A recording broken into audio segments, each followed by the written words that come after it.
نن چې دی نو ولسي پاڅون هغې په سوات کې د امن لپاره چې دی نو یو جلسې یا یو مظاهرې اعلان کړو. په دغه مظاهره کې چې دی نو تقریبا په 4 بجې شروع شوه او د هغې په اخرني پړاو کې چې دی نو مخامخ چې ورته د کابل پولیس سټیشن دی د هغې مخې ته یو چاودنه وشوه. چارواکي وایي چې دغه چاودنه په یو موټرسایکل کې نصب شوی بم و، هغه چې دی نو ډزېدلی دی.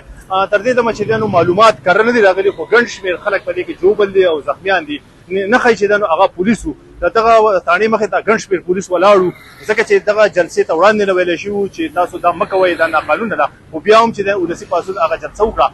کله چې اخرنی تقریر و او اناونسمنټ دا کېدو چې یاره د دې تقریر نه بعد به ولسي پاڅون جرګه چې دی نو هغه به د کابل چوک نه تر د کابل ګراونډه پورې یو واک کوي. د هغه واک نه وړاندې چې دی نو دغه چاودنه وشوه. موږ پخپله ولیدل چې کوم عیني شاهد دي هغې ولیدل چې ګڼ شمېره زخمي کسان، جوبل کسان، په مرګونو کې حالات کسان چې پکې پولیس والا هم دي، عام خلک هم دي، هغه چې دی نو نږدې هسپتالونو ته د کابل هسپتال ته، سیدي شریف هسپتال ته وړاندې شوي دي. معلومات تر اوسه پورې کره نه دي راغلي چې په دې کې څو کسان په حق رسېدلي دي، مړه شوي دي او څو کسان په دې کې جوبل دي. خو د هغې نه وروسته الغو تلغو جوړ شو. داسې هم وشوه چې بعضې مظاهرچیانو په پولیس سټیشن باندې هغې باندې چې دی نو د حملې کوشش هم وکړو. خو کله چې هغې ولیدل چې په دې کې پولیس والا زیات تر متاثره دي، نو هغې بیا د پولیسو هغې د راچتولو لپاره چې کوشش وکړو.